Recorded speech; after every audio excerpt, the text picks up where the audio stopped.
Good psychological safety is one of the most important contributors to a successful team. And therefore, one of the most important aspects of your role as a manager is to foster good psychological safety. Hey, how's it going? This is Scruffy Leadership, a YouTube channel about management and leadership aimed particularly at software engineers.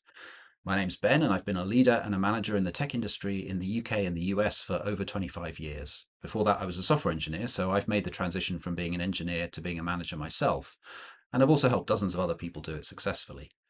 In this video, I'm going to explain what psychological safety is, and I'm going to help you understand how to recognize it when it's present and when it's absent, and what you can do to improve it.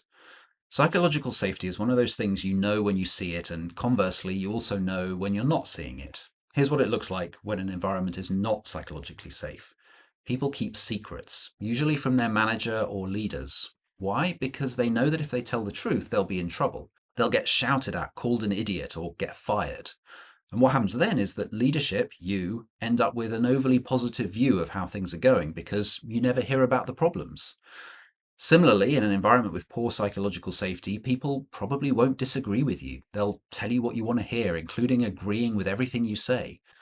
What this leads to should be pretty obvious. If you're a manager who gets angry or upset when people bring you bad news or disagree with you, you're not creating an environment with good psychological safety, and that means people will be less and less likely to be honest with you.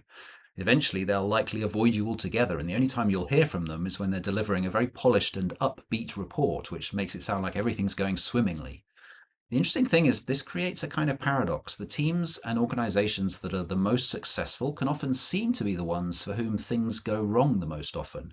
Well, actually, it's not that things go wrong more often, but that people are more willing to admit when things go wrong. Less successful teams might have this shiny air of nothing ever going wrong, but in reality, it's just that when something's going wrong, no one wants to admit it. So they cover it up, or they look at it through a positive lens, or they just lie. In an environment in which people feel psychologically safe, they'll tell you the truth. They'll disagree with you when they think you're wrong. And sometimes they'll be right and you'll learn something. Psychological safety can vary at different levels in an organization. So you might be operating in an organization with poor psychological safety overall, but you can still have great psychological safety with your team. The opposite is also true. So don't assume that just because psychological safety is good in the wider organization, that your team will feel the same way when they interact with you. It takes work. Another thing about a psychologically safe environment is that it encourages people to take risks. If you know that something going wrong will lead to trouble, you'll be cautious. You'll avoid new things, just do things by the book. If you feel safe and you know that making mistakes is just part of life and is accepted, you'll be more willing to try new things, take a few risks, be creative.